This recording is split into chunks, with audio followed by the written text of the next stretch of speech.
சங்க இலக்கியத்திலே சிவன் என்ற சொல் இல்லை. நீங்கள் பேசுகிற சிவனை அங்கே பார்க்க முடியாது. ஏதோ நீலம் மடிமிடற்று ஒருவன் சொல்லி எங்கேயோ புறநானூற்றில் ஒருத்தன் சொல்லியிருக்கான்னு சொல்லி அந்த அவனுக்கு சிவபெருமானை பற்றி சொல்லுகிற கதைகளை எடுத்துக்கொண்டு அங்கே பேசுவதாக சொல்கிறார்கள். சங்க இலக்கியத்தை பற்றி ஆராய்ச்சி செய்த மனிதர்கள் ஏறக்குறைய 2 விழுக்காடு மட்டுமே வடமொழி மரபு சார்ந்த கருத்துக்களில் இடம்பெற்றிருக்கிறது என்று சொல்லுகிறார்கள்.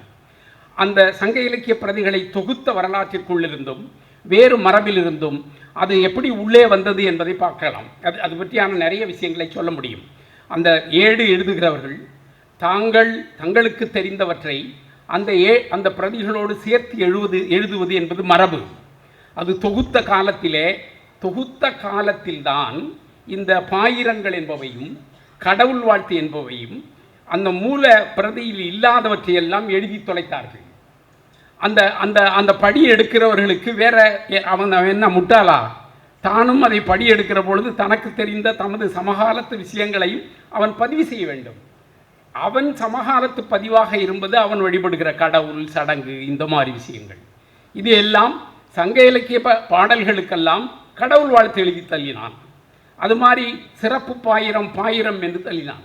இந்த தொல்காப்பியத்திற்கு எழுதப்பட்ட சிறப்பு பாயிரம் தான் உரிய தலைவலி.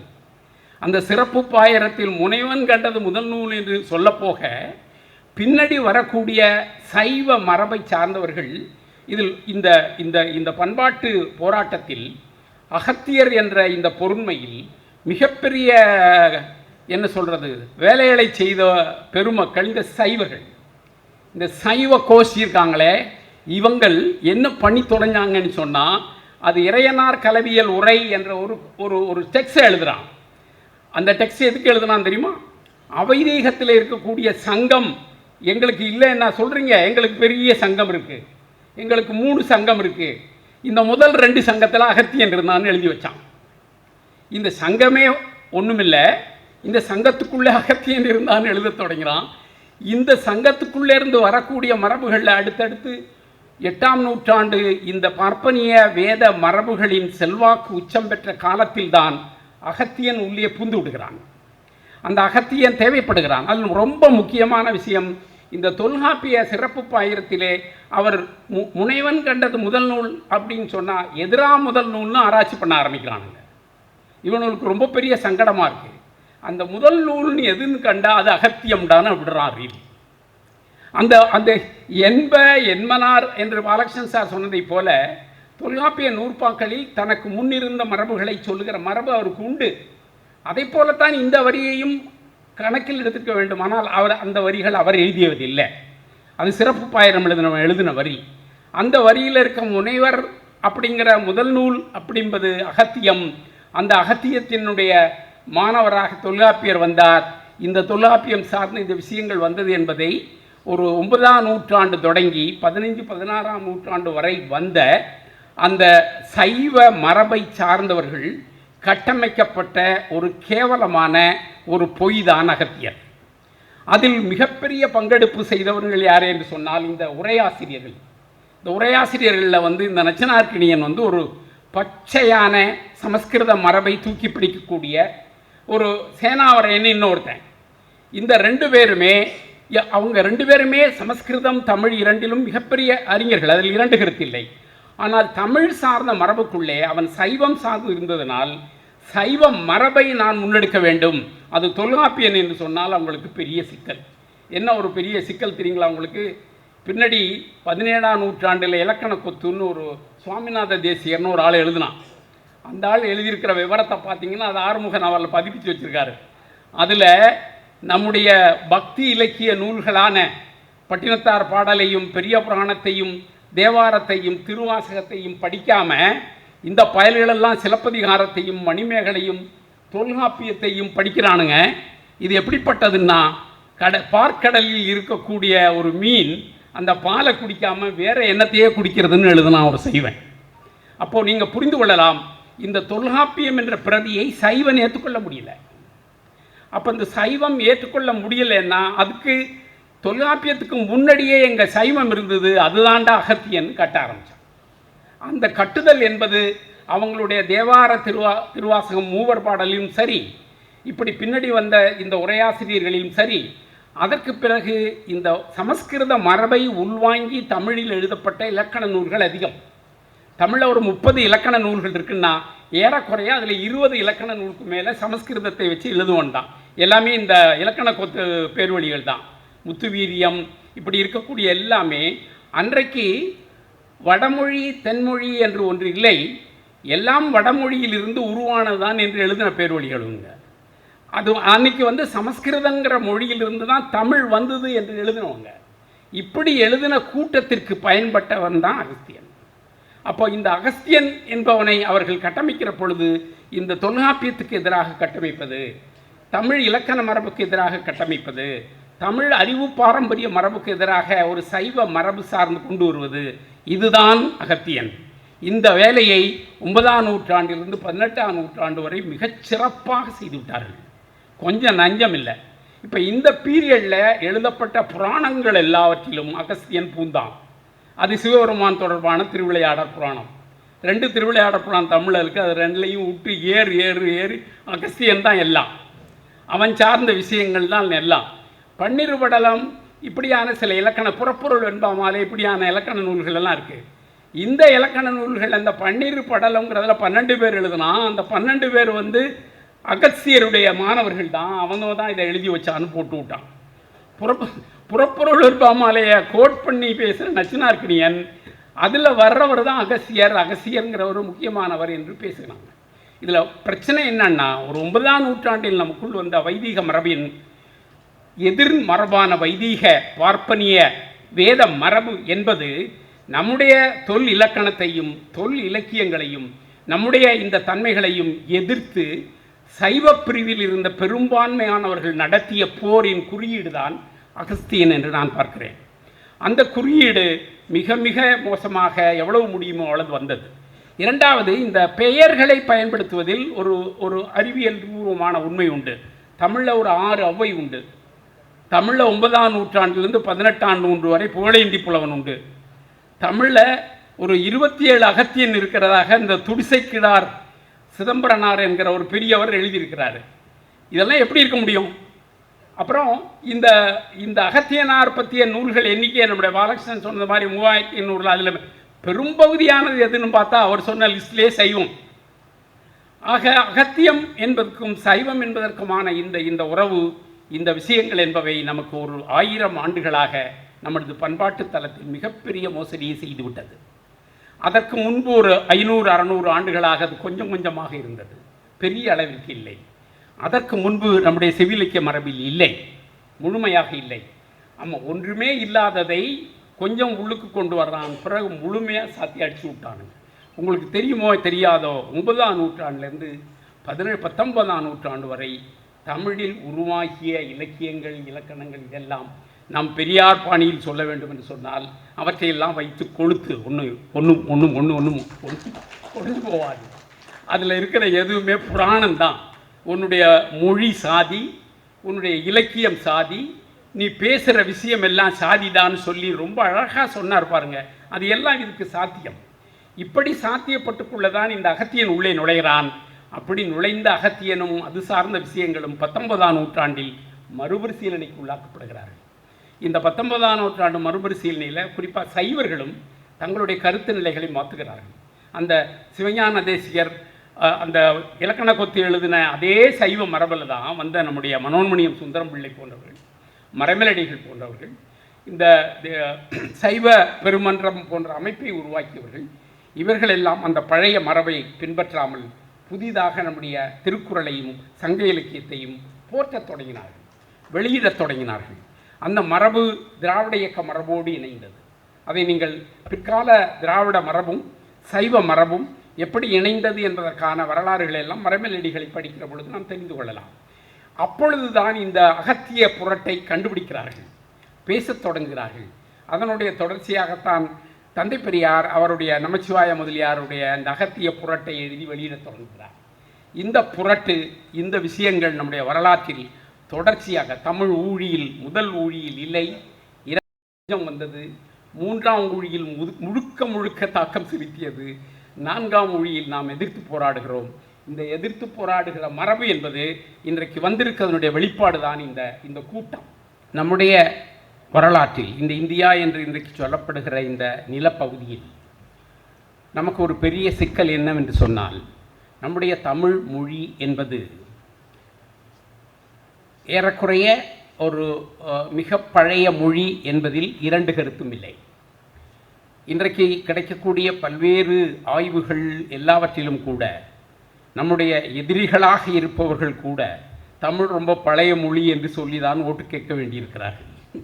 அந்த அளவுக்கு இந்த தமிழின் பழமை பற்றியான புரிதல் இந்திய அளவிலே இருக்கிறது. ஆனால் இந்த பழமையே தமிழின் மீது அவர்கள் வெறுப்படைவதற்கும், தமிழ் மீது அவர்கள் இனம் புரியாத ஒரு பகைமைத்தன்மையை உருவாக்கி கொள்வதற்கும் அடிப்படையாக காலந்தோறும் இருந்து வருவதை ஒரு வரலாற்று பூர்வமாக சொல்ல முடியும். இந்த அகஸ்தியர் அல்லது அகத்தியர் என்று சொல்லக்கூடிய இந்த சொல் குறித்து பேசக்கூடிய பல்வேறு விதமான பொருள்கள், இவைகள் ஒரு எவ்வளவு நீண்ட நெடுங்காலமாக தமிழ் சமூகத்தில் பண்பாட்டு ஆதிக்கமாக கட்டமைக்கப்பட்டிருக்கிறது என்பது ஒரு பெரிய பொருள். அதை இந்த 10-15 நிமிடங்களுக்குள் சொல்வதற்கு முயற்சி செய்கிறேன். என்னென்னு சொன்னால், தமிழ் வரலாறு என்று பேசுகிற பொழுது நான் அதை ஒரு 4 ஊழிகளாக, ஒரு 1000 ஆண்டுகள் என்று நாம் எடுத்துக்கொண்டால் சரி, அல்லது ஒரு 800-900 வருடங்களாக எடுத்துக்கொள்ளலாம். அதில் வரலாற்றுக்கு முந்தைய காலம், அதாவது வரலாற்றுக்கு பிந்தைய ஒரு 200க்கு மேலே வரலாற்றுக்கு முந்தைய காலத்தில் நமக்கு அண்மை காலங்களில் 2 முக்கியமான தரவுகளை அறிவியல் பூர்வமாக அறிவித்திருக்கிறார்கள். ஒன்று, 3350 ஆண்டுகளில் இரும்பு கனிம பயன்பாடு என்பது இந்த மண்ணில் இருந்தது என்று சொல்லுகிற ஒரு மரபு. இரண்டாவது மிக முக்கியமான ஒரு விஷயம், எங்களை போன்ற ஆய்வாளர்களுக்கு மிக முக்கியமானது, இந்த தமிழ் மொழிக்கான எழுத்துரு என்பது வரலாற்றுக்கு முந்தைய 700 ஆண்டுகளிலேயே அந்த எழுத்துரு உருவாகிவிட்டது. அந்த எழுத்துரு என்பது தொடர்ந்து வளர்ந்து வந்து வரலாற்று காலம் 2-3ஆம் நூற்றாண்டுகளிலே அது வட்டெழுத்து வடிவமாகவும் 5-6ஆம் காலங்களிலே வளர்ந்து 9ஆம் நூற்றாண்டிலே நாம் இன்றைக்கு எழுதக்கூடிய ஒரு எழுத்து மரபாகவும் ஒரு தொடர்ச்சியான எழுத்து வரலாறு இந்தியாவிலேயே உள்ள ஒரே மொழி தமிழ்தான். வேறு எந்த மொழிக்கும் இப்படியான எழுத்து, நான் ஏன் இதை உறுதிப்படுத்தி ஆழப்படுத்தி சொல்கிறேன் என்று சொன்னால், அந்த எழுத்து வரலாறிலிருந்து கட்டமைக்கக்கூடிய வரலாறு என்பது மிக முக்கியமானது. அதை நாம் விருப்பப்படி சொல்லுகிறது அல்ல.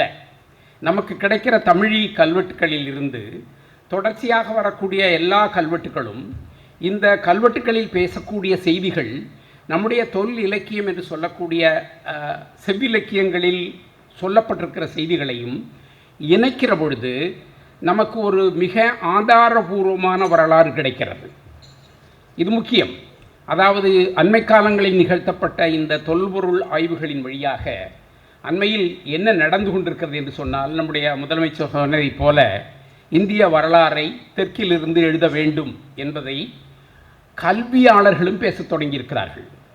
அது ரொம்ப முக்கியம். ரொமிலா தாப்பர் போன்ற மிகப்பெரிய வரலாற்று ஆசிரியர்கள் எல்லாம் இந்த தென் பகுதியில் இருக்கக்கூடிய அண்மைக்கால சான்றுகளை குறித்து அவர்கள் மிகுந்த வியப்பும் ஆச்சரியமும் அடைந்து இந்த வரலாற்றை மாற்றி பேசக்கூடிய சூழல் இன்றைக்கு வந்திருக்கிறது. நண்பர்களே, இதில் ஒரு பெரிய சுவையான விஷயம் என்று சொன்னால், அம்பேத்கர் சொன்னதைப் போல இந்த இந்தியா என்று சொல்லக்கூடிய இந்த நிலப்பகுதி முழுவதும் திராவிட மொழி பேசிய நிலப்பகுதி. இந்த இந்தியா என்று சொல்லக்கூடிய இந்த நிலப்பகுதியில் வாழ்ந்தவர்கள் நாகர்கள் என்று சொல்லக்கூடிய தமிழரின் முன் தேசிய இனமானவர்கள்.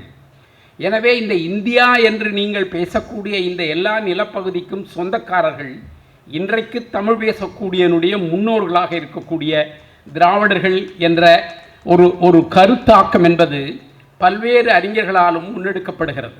அதற்கு நிறைய சான்றுகளை சொல்லலாம். நமக்கு இருக்கக்கூடிய தொன்ம மரபான லெமூரியாவிலிருந்து அந்த விஷயங்களை கொண்டு வரலாம். அதனுடைய அண்மை காலங்களில் கிடைத்திருக்கக்கூடிய பழைய கற்காலம் குறித்த ஆய்வுகளிலிருந்து அந்த விஷயங்களை கொண்டு வரலாம். இந்த கனிமங்களிலிருந்து அந்த செய்திகளை சொல்லலாம். குடியேறியவர்களாக கருதக்கூடிய ஆரியர்கள், பார்ப்பனர்கள், அவர்களோடும் நம்மோடும் இருக்கக்கூடிய இந்த டிஎன்ஏ, அந்த அது பற்றிய ஆராய்ச்சியிலும் அது உறுதிப்படுத்தப்பட்டிருக்கிறது. அதை யாரும் மறுக்க முடியாது. ஆக இந்த மரபணு ஆய்வுகளாக இருந்தாலும் சரி, தொல்பழம் வரலாறாக இருந்தாலும் சரி, நிலக்கிடக்கையாக இருந்தாலும் சரி, அது பலுசிஸ்தானிலிருந்து தொடங்கி மத்திய பிரதேசம் தக்கான பீடபூமி தொடங்கி அது அப்படியே ஒரு ஒரிசாவிலிருந்து யாழ்ப்பாணம் வரை இருக்கக்கூடிய ஒரு நிலப்பகுதி என்பதும், இந்த நிலப்பகுதி சேர்ந்து வாழ்ந்த மக்கள் என்பதும், வெளியில் இருந்து குடியேறிய ஆரியர்கள் என்ற கங்கை நிலப்பகுதி சார்ந்த வாழ்முறை என்பதும் மிக தெளிவாக நமக்கு அறியப்பட்டிருக்கிறது. இந்த வாழ்முறைதான் நமக்கு வரலாற்றுக்கு முந்திய காலமான ஏறக்குறைய ஒரு 1000 ஆண்டுகளில், அந்த 1000 ஆண்டுகள் சார்ந்த வகைகளில் ஒரு சிந்து சமவெளி நாகரிகம் என்ற ஒரு வளர்ச்சியடைந்த மிகப்பெரிய நகர நாகரிகத்தை நாம் கண்டளித்திருக்கிறோம். அந்த நகர நாகரிக மரபு சார்ந்தெல்லாம் நமக்கு இந்த கடந்த நூற்றாண்டில் தான் நாம் பேசிக்கொண்டிருக்கிறோம். இந்த 100 ஆண்டுகளில் அது பேசப்பட்டிருக்கிற அதே சூழலில் அண்மை காலங்களில் நமக்கு கிடைத்திருக்கக்கூடிய நிறைய தொல்பொருள் ஆய்வுகளில் 2 முக்கியமான விஷயங்கள் நம் முன்னே வருகிறது. ஒன்று, நமக்கு கடவுள் இல்லை, நமக்கு இயற்கை தான். இயற்கை சார்ந்த வாழ்முறையை கொண்ட மொழி பேசுகிறவன் தான் இன்றைக்கு தமிழன் என்று சொல்லுகிறனுடைய முன்னோடி வடிவம். மிக மிக தீவிரமாக கீழடியிலோ ஆதிச்சநல்லூரிலோ வேறு எங்கேயும் இவர்கள் தேடி தேடி பார்க்கிற பொழுது ஒரு வழிபாடு மரபு சார்ந்த, நம்பிக்கை சார்ந்த, கடவுள் சார்ந்ததற்கான எந்த எச்சங்களும் இல்லை என்பது இன்றைக்கு மிக முக்கியமானது. மாறாக இந்த கூட்டம் இயற்கையோடு இணைந்து வாழ்ந்தது என்பதற்கான மூல தரவாக அமைந்திருப்பது தான் நம்முடைய செவ்வியல் இலக்கியங்கள். செவ்வியல் இலக்கியங்கள் பேசுவது மனித வாழ்க்கையை. செவ்வியல் இலக்கியங்கள் எந்த புராணத்தையும் பேசவில்லை, எந்த கடவுளையும் பேசவில்லை. அந்த செவ்வியல் இலக்கியமாக கருதப்படுகிற திருமுருகாற்றுப்படையும் பரிபாடலும் பிற்காலத்தைச் சேர்ந்த பக்தி இலக்கியம், அது செவ்வியலிக்கியம் இல்லை. அதை தொகுத்தவர்கள் சேர்ப்பதற்கான காரணங்கள் உண்டு. அது நமக்கு தேவையில்லை. ஆகையினாலேயே ஒரு தொல் பழம் மரபுடைய ஒரு தேசிய இனத்தின் அந்த இனம் சார்ந்த தொல் ஆய்வுகளை சார்ந்து, அதை சார்ந்த இலக்கிய மரபை சார்ந்து, தொல் இலக்கணமான தொல்காப்பியத்தை சார்ந்து நம்முடைய வரலாற்றை நாம் கண்டறிகிற பொழுது நமக்கு எந்த புராணங்களும் இல்லை, எந்த வடமொழியில் பேசக்கூடிய எந்த தன்மைகளும் இல்லை. இவைகள் பேசியதெல்லாம் வைதீக மரபு என்று சொல்லக்கூடிய மனித மரபைத்தான், மனிதனை பற்றித்தான்.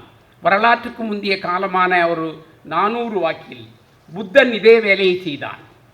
புத்தன் அவன் காலத்தில் இருந்த வர்ணாசிரமத்துக்கு எதிராக, ஜாதிக்கு எதிராக, அரசு ஆதிக்கத்துக்கு எதிராக போராடிய அதே காலத்தில் நம்முடைய செவ்விலக்கியங்களும் அந்த மரபை உள்வாங்கி வளர்ந்தவைதான். நம்முடைய செவ்விலக்கிய மரபில் 70% அந்த கருத்து மரபுகள் இருப்பது என்பது எல்லோருக்கும் தெரிந்தது. நம்முடைய மரபு என்பது ஆசீவக மரபு என்று அறிவாராய்ச்சி மரபில் அது அவைதீக மரபாக உருவாகி மனிதனை முதன்மைப்படுத்திய மரபாக வளர்ந்து வந்திருக்கிறது என்பது வரலாறு. ஆனால் இந்த வரலாற்றுக்குள் எப்படி இந்த வைதீக பார்ப்பனிய வேத மரபு நுழைந்தது? இதுதான் பிரச்சனை. நாம் இன்றைக்கு பேசிக்கொண்டிருக்கிற பிரச்சனை அதுதான். இந்த மரபு எப்பொழுது நமக்கு நுழைகிறது என்று சொன்னால், நாம் எல்லோரும் கண்டளிப்பதைப் போல ஒரு பிரதியை அடிப்படையாக வைத்து சொல்லுவோம் என்றால் அது சிலப்பதிகாரம். இந்த சிலப்பதிகாரம் என்ற பிரதிக்குள் தான் இந்த கோயில் வழிபாடு சார்ந்தும் அந்த இந்த பல்வேறு தன்மைகள் நாம் வைதீகமாக இன்றைக்கு அடையாளப்படுத்துகிற பலவற்றுக்கான அது இருக்கிறது. அந்த மரபை செழுமையாக வெளிப்படுத்திய அதுக்கு முன் இருந்த திருக்குறளோடு வேறொரு மரபு நமக்கு உருவாக்கிவிட்டது. திருக்குறள் வரை இருந்த நம்ம மரபு இப்படியான புராண மரபுகளை, மூடநம்பிக்கை மரபுகளை அடிப்படையாக கொண்டது இல்லை. ஆனால் சிலப்பதிகாரத்திலிருந்து அது தொடங்குகிறது. அதுக்குள்ளிருந்து அகத்தியர் வரத் தொடங்குகிறான். இந்த அகத்தியர் அதுக்குள் வரத் தொடங்குவது என்பதன் மூலமாக அந்த சிலப்பதிகாரத்திலிருந்து சங்கராச்சாரி வந்த 8ஆம் நூற்றாண்டு வரையான காலம், அந்த ஒரு ஏறக்குறைய ஒரு 600-700 ஆண்டுகளில் நம்முடைய மரபில், நம்முடைய பண்பாட்டில் நமக்கு இருந்த செவ்விலக்கிய மரபும் தொல் மரபும் அவைதீக மரபும் அழிக்கப்படுகிறது. அந்த இடத்தில் படிப்படியாக நாம் எல்லாம் கொண்டாடுகிற பக்தி இலக்கியம் உள்ளே பூறுகிறது. இந்த இந்த இந்த இந்த கூட்டத்தினுடைய தொடர்ச்சியை நாம் இன்றைக்கு இந்திய சூழலில் அவர்கள் செய்கிற இந்த பித்தலாட்டங்கள், காசியில் போங்கிறான், அப்புறம் இந்த என்ன செய்கிறானுங்கன்னா, அந்த செம்மொழி நிறுவனத்தின் மூலமாக இந்த பெரும் முதலாளிகள் நடத்துகிற கல்லூரிகள், அந்த எஸ்ஆர்எம் அந்த முதலாளி நடத்துகிற அந்த நிறுவனம், இப்படி பெரும் முதலாளிகள் 1990களுக்கு பிறகு கடந்த 30 ஆண்டுகளில் கல்வியை தங்களுடைய பெரிய இண்டஸ்ட்ரியாக மாற்றி விட்டார்கள். அதுக்கு தனி வரலாறு. தமிழ்நாட்டில் கல்வி என்பது இன்றைக்கு தொழிற்சாலை. அந்த தொழிற்சாலையை சேர்ந்த பெருமுதலாளிகள், கார்ப்பரேட்காரங்கள், இவன்கள் எல்லாவற்றையும் இந்த வடக்கே இருக்கிற கார்ப்பரேட்காரனுடைய கல்ச்சர் உள்ளுக்கு வந்து பூருது. அவனுக்கு பணம் கொடுக்குறான். என்னடா, நான் ரொம்ப சுவை என்னன்னா, என்னுடைய ஸ்டூடெண்ட்ஸ் எல்லாம் சில பேர் வந்து, நான் அகத்தியர் செமினார் போனேன் சார், எதுக்கு என்ன 20,000 ரூபா கொடுக்குறான், ஏன் உங்களுக்கு கொடுக்கணும்? ஆமாம், ட்ராவல் கீவல் எல்லாம் கொடுத்துட்டு கவரில் 20,000 ரூபா போட்டு கொடுக்குறாங்க சார், நான் என்ன செய்கிறது அப்படின்னு சொல்லி வாங்கிட்டு வர்றாங்க. சரி போய் வாங்கிட்டு வா, 20,000 ரூபா பரவாயில்லன்னு சொல்லு. அப்போ அப்படியான கூத்து இன்றைக்கு ஒரு ஓட்டுக்கு காசு கொடுக்கறது மாதிரி அகத்தியனை பேசுகிறதுக்கு காசு கொடுக்குறான்.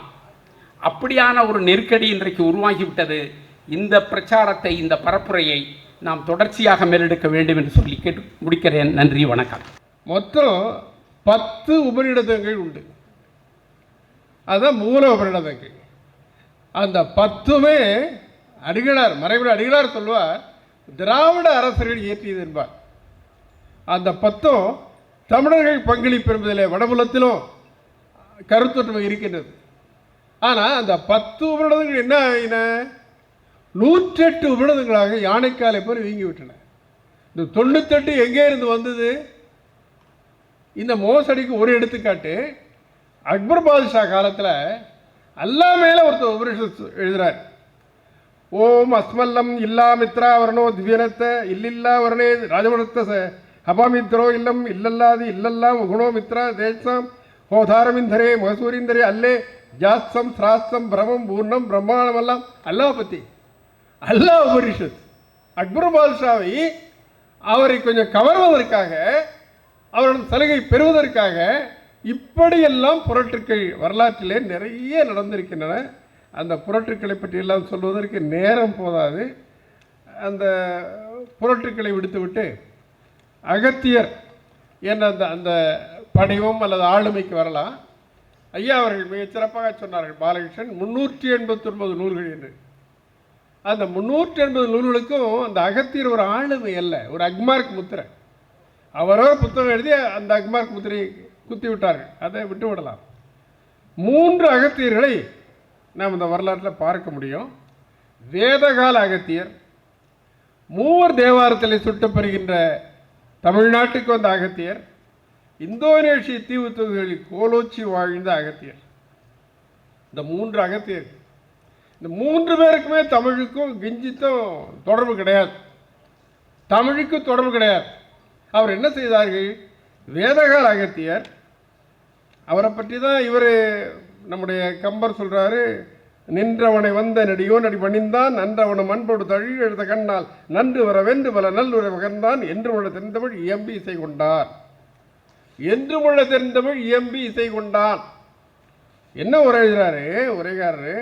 அங்கே நின்று கொண்டிருந்த அகத்தியனின் கால்களில் விழுந்து நெடியோனாகிய ராமன் வணங்கினார். அப்போது எக்காலத்திலும் நிலைத்திருக்கும் என்று முழங்கினி அழகிய தென்தமிழுக்கு இலக்கண நூல் இயற்றி புகழ்பெற்றவராகிய அகத்தியன் ராமனை அன்போடு அணைத்து ஆனந்த கண்ணீர் விட்டு உன்வரவு நல்லுறவாக என்று பல உபசார மொழிகளை பகர்ந்தார். இயம்பி இசை கொண்டான் என்ற அந்த சொல்லுக்கு இயம்புங்கிறதுக்கு என்ன வர சொல்றாரு? இலக்கண நூல் இயற்றி. இயம்புங்கிற சொல்லுக்கு இலக்கண நூல் இயற்றி தமிழில் எங்கேயாவது இருக்கா? கம்பராமாயணத்திலே பார்த்தேன். கம்பராமாயணம் போது 243 இயம்பு வரும். பின்னணிப்பாக பட்டியலிட்டுறேன். இந்த 243 இயம்பில் இயம்பு என்றால் உரைத்தல், எடுத்துரைத்தல், மொழிதல் அல்லது வாத்திய கருவிகள் முழங்குதல், இந்த 2 பொருள் தான். ஆனால் உரைகாரத்தை இயம்பு இசை கொண்டான இலக்கணம் இயற்றி இசை கொண்டார். ஆக இப்படி சரண விட்டு தான், இதுதான் புரட்டு. ஆனால் வேதகால அகத்தியருடைய ஒரு நாம் எடுத்துக்கொள்ளக்கூடிய ஒரு செய்தி என்னவென்றால், ரிக்வேதம் நம்முடைய அரசு அவர்கள் பதிப்பித்திருக்கிறார். ரிக்வேதத்தை அலைகள் வெளியிட்டதும் தமிழ் பேராசிரியர் ஒருத்தர் வந்து வேதத்தை வெளியிட்டது நம்முடைய அரசு அவர்கள் தான். அது பெரிய புரட்சி தான். ரிக்வேதம் அதற்கு முன்னதாக 2-3 ரிக்வேதங்கள் வந்திருக்கின்றன. அந்த ரிக்வேதங்கள்லாம் வைத்து பார்க்கும் பொழுது இந்த அகத்தியர் என்ன செய்திருக்கின்றார் என்றால், வேதகால அகத்தியர் ரிக்வேதத்திலே திராவிட கூறுகளை அறிமுகப்படுத்தி இருக்கின்றார். என்னுடைய கட்டுரை தலைப்பு தமிழ் மாணவர் அகத்தியர் உணர்த்தும் ரிக்வேதத்தின் திராவிட கூறுகள். புது கரடியா இருக்கு, அகத்தியருடைய கரடியை விட பெரிய கரடி மறைமலை கரடியோ என்பதை போல உங்களுக்கு தோன்றலாம். ஆனால் அந்த ரிக்வேதத்தை அழுத்தமாகவும் ஆழமாகவும் படிக்கும் பொழுது அந்த ரிக்வேதத்தில் இருக்கிற சூக்தங்கள் ஆரிய பண்பாட்டுக்கு தொடர்புடைய அல்ல. உதாரணமாக 1179 மாதாபிதா சூக்தம், தந்தை தாய் பேணுதல், தந்தை தாய்க்கு மதிப்பளித்தல், தந்தை தாயை போற்றுதல் என்பது அழுத்தந்திருத்தமாக அந்த சூக்தம் கூறுகின்றது. அகத்தியரை பற்றி இல்லாத கதைகள் சொன்னார்களே, குடத்திலே பிறந்தார், மித்ராவர்ணனுக்கு பிறந்தார் என்றெல்லாம் சொன்னார்களே, அந்த கதைகளை எல்லாம் அகத்தியரே இந்த மாதாபிதா சூக்தத்தால் ஓங்கி அடிக்கிறார், ஒற்றை சூக்தத்தால் ஓங்கி அடிக்கிறார். அவை வெற்றி கதைகள் என்று. மாதாபிதாவில் ஒருத்தர் மாதிரி எழுத முடியுமா? உருக்கமாக எழுத, வேதத்துக்கும் உருக்கத்துக்கும் தொடர்பே கிடையாது. ஆனால் உருக்கமான சூக்தம் இதுதான் திராவிட கூறு. அதாவது பண்பாட்டில் நம்முடைய பாலகிருஷ்ண ஐயா அவர்கள் மிகச் சிறப்பாக பல இடங்களில் சொல்லியிருப்பார். பண்பாட்டில் இருநிலை பண்பாடு, juvenile culture and ancient culture. மழலை நிலை பண்பாடு அல்லது வளர்நிலை பண்பாடு, அது முதிர்நிலை பண்பாடு. சங்க இலக்கியத்திலேயோ தொல்காப்பியத்தை எங்கே பார்த்தாலும் முதுநிலை பண்பாடு தான். நம்ம தமிழ் இலக்கியத்தை எங்கேயுமே வளர்நிலை பண்பாடு கிடையாது. ஏன்னா எப்பொழுதுமே பண்பாட்டினுடைய உயர்வாக 5000 ஆண்டுக்கு முன்னாலே அடைந்து விட்டு என்பது இரும்பின் பயன்பாடு எடுத்துக்காட்டாக இருக்கு. ஆனால் வேதகால நாகரிகத்தில் வளர்நிலை நாகரிகம் தான் பெரும்பான்மையாக இருக்கு. அதில் இருக்கின்ற பல்வேறு ஒழுக்க சிதைகள் எல்லாமே வளர்நிலை பண்பாட்டினுடைய ஒரு அறிகுறி தான். அந்த வளர்நிலை பண்பாட்டினுடைய அந்த பிரதிபலிப்பாக விளங்குகின்ற வேதத்திலே ஒரு முதுநிலை பண்பாடாக தந்தை தாயை போற்றுகின்ற அந்த மாதாபிதா சூக்தம் என்பதை படித்து பார்த்தீர்களானால் இந்த அகத்தியன் ஒரு திராவிடன், திராவிட கூறுகளை வேதத்திலே புகுத்திய முதல் திராவிடன் என்றுதான் நீங்கள் கருதுவீர்கள். இது மட்டுமல்ல பெரியவர்களே, லோபாமுத்திரைக்கும் அகத்தியருக்கு இடையில் நடக்கிற அந்த வாதத்தை படித்து பார்த்தால் உங்களுக்கு நன்றாக தெரியும். இந்த அகத்தியன் கடுமையாக தவம் புரிய வேண்டும், தவம் அதுதான் நம்முடைய கடமை என்பது போல கடும் தவத்திலே மூழ்கி இருக்கின்றான். லோபாமுத்திரை இல்லை இல்லை, வாழ்க்கை என்பது தவம் மட்டும் அல்ல, இல்லறம், இல்லறம் இல்லாவிட்டால் வாழ்க்கை இல்லை என்று வள்ளுவன் சொல்கிறானே. அரணப்பட்டதே இல்வாழ்க்கை என்றானே. அந்த அரணப்பட்டதே இல்வாழ்க்கை என்ற அழுத்தத்தை லோபாமுத்திரோட சூக்தத்திலே பார்க்க முடிகின்றது. ஆக இல்லறம் என்பது தேவை, இல்லறம் வாழ்க்கையை முழுமையாக்கும், இல்லறம் இல்லாவிட்டால் நீ என்னதான் கடந்தவம் புரிந்தால் அது பயன்படாது என்று அழுத்தந்தமாக ஒரு தமிழ் பெண் லோபாமுத்திரை பேர் காவேரி. காவேரி தான் லோபாமுத்திரை. லோபாமுத்திரை அழுத்தந்திருத்தமாக அந்த இல்லறத்தை வலியுறுத்திய குறநெறியை, தமிழ் நெறியை அந்த சூக்தங்களிலே கூறியிருக்கின்றார் என்பதை பார்க்கும் பொழுது தெரிகின்றது. இது ரிக்வேதத்திலே திராவிட கூறுகளை பார்க்க முடிகிறது. நம்மாலே இன்றைக்கு மொழிபெயர்ப்புகள், இணைய நூலகங்கள் வந்துவிட்ட காரணத்தாலே அன்றைக்கு அந்த வாய்ப்பு வசதி கிடையாது. வேதம் என்ற சொல்லுவதற்கு கூட உரிமை கிடையாது. அந்த காலகட்டத்தில் ஒன்றும் தெரியாமல் விழித்து கொண்டிருந்தோம். ஆனால் 51 சொற்கள், தமிழ் சொற்கள் 51 சொற்கள் ரிக்வேதத்தில் இருக்கிறன என்று சுருதிகுமார் சாட்டர்ஜி என்ற வங்காளி சொன்ன பொழுது பல பேர் அதை கடிந்துரைத்தார்கள். ஆனால் உண்மை ஆராய்ச்சி என்ற தன்னுடைய ஆராய்ச்சியில நிறுவ அந்த original growth of Bengali language நிறுவி இருக்கின்றார். அதற்கு பின்னதாக பர்ரோயம்னோ என்ற 2 மொழிநூல் அறிஞர்கள் வந்து இல்லை இல்லை 157 168 சொற்கள் தமிழ் சொற்கள் ரிக்வேதத்திலே காணப்படுகின்றன என்று அவர்கள் மிக சிறப்பாக எடுத்துரைத்தார்கள். மறைமலை இலக்கணர் கூறுகின்றார், ரிக்வேதத்திலே திராவிட கூறுகள் அமைந்திருக்கின்றன. அந்த திராவிட கூறுகள் முதுநிலை பண்பாட்டை கொஞ்சம் கூட வேறுபாடாது. அது எப்படின்னா வேறுபாடாக இருக்கும், வேதத்தில் இருக்கிறதால இது கொஞ்சம் வேறுபாடானது என்று சொன்னார். நீங்கள் தெரிந்து கொண்டால் போதும். விரிவாக இந்த கடுமையான ஒரு ஆய்வுரையை படிப்பது இந்த நிலைக்கு சரியல்ல. கருத்தை சொல்லிவிடுகின்றேன். அந்த அகத்தியன், வேதகால அகத்தியன், முதிர்நிலை பண்பாட்டை சொன்ன அகத்தியன் கண்டிப்பாக ஆரியனாக இருக்க முடியாது. அதுக்கு இன்னொரு காரணம் என்னவென்றால் சப்த ரிஷியா அவனுக்கு இடம் கிடையாது. அத்திரி இருக்கா, பிருகு இருக்கா, ஆனால் இவனுக்கு இடம் கிடையாது. ஏன்டா இடம் கிடையாது? சமஸ்கிருதத்தில் கேட்டால் சொல்கிறாங்க, இல்லை இல்லை அது வந்து அந்த அந்த சப்தரிஷிகள் இருக்காங்களே அவங்கெல்லாம் பிரம்மனுடைய மானச புத்திரர்கள். மானச புத்திரராக இருந்து அவர்கள் வந்து சப்தரிஷி ஆனார்கள். அவரெல்லாம் மேல்நிலைக்குரியவர்கள். ஆனால் இந்த அகத்தியர் மண்ணுக்குரியவன், பூலோகத்துக்குரியவன், ஆகவே அவனுக்கு இடமில்லை என்று சொல்கின்றார். ஆக அதிலே வஞ்சிக்கப்பட்டவன் தான் அகத்தியன். ஆக அது அகத்தியன் என்று பார்க்கும் பொழுது அது மிக மிகவே விரிவான பல கருத்துக்களை சொல்ல வேண்டியிருக்கும். அதை எந்தவித அதாவது கடிவாளம் போட்டுக்கணும். உண்மை ஆய்வாளனுக்கு உண்மைதான் முக்கியம், பெருமதி அல்ல. Not for values, only for truth என்று கடிவாளம் போட்டுக்கொண்டு பார்க்கும் பொழுது திராவிட கூறுகள் வேதத்தில் இருப்பது நன்றாக தெரிகின்றது. ஐயா அவர்கள் ஒரு 6 மாதமோ ஓராண்டு கழித்து வேதங்களிலே 4 வேதங்களிலே திராவிட கூறுகள் என்ற தலைப்பிலே ஒரு ஆய்வரங்கத்தை அவர் ஒருவேளை உருவாக்கினால் ஓராண்டாவது ஆகும். 4 வேதங்களிலே திராவிட கூறுகள் புறப்படுவதில் இப்படித்தான் படையெடுக்கணும். படையெடுப்பை பார்க்க வேண்டும் என்றால் இப்படித்தான் படையெடுக்கணும். வேடிக்கையாக சொன்னார் சிவாலய மோகன் அவருடன் இந்த கட்டுரை பற்றி விவாதித்தேன். அவர் சொன்னார், ஓஹோ நீங்கள் நம்முடைய அந்த நாகசாமிக்கு ஒரு மறுதலையாக சொல்கிறீர்கள் என்று சொன்னார். இல்லை இல்லை, நாகசாமியினுடைய கருத்துக்களை மறுத்துரைத்து கிளிம்ஸ் ஆஃப் திருக்குறள் என்ற புத்தகத்தை எழுதிவிட்டேன். George author அணிந்திர வழங்கியிருக்கிறார்கள். அந்த புத்தகத்தை அமெரிக்க பல்கலைக்கழகங்கள்லாம் நம்முடைய டாக்டர் விஜய் ஜானகி வழங்கியிருக்கிறார். ஆக அந்த மறுப்பல்ல, உண்மையாக சொல்லுகிறேன். திராவிட கூறுகள் வேதங்கள் இருப்பது பற்றி ஆய வேண்டிய காலம் வந்துவிட்டது. திரையெல்லாம் விலகி. ஆக அதற்கு ஒரு தோற்றுவாயாக, ஒரு தொடக்கமாக இந்த அரங்கத்தை பயன்படுத்தி வாய்ப்பளித்தவர்களுக்கு சிந்தித்து பாருங்கள் என்று உங்களை சிந்தனைக்கு இந்த கருத்துக்களை சொல்லி விடைபெறுகின்றேன். நன்றி, வணக்கம்.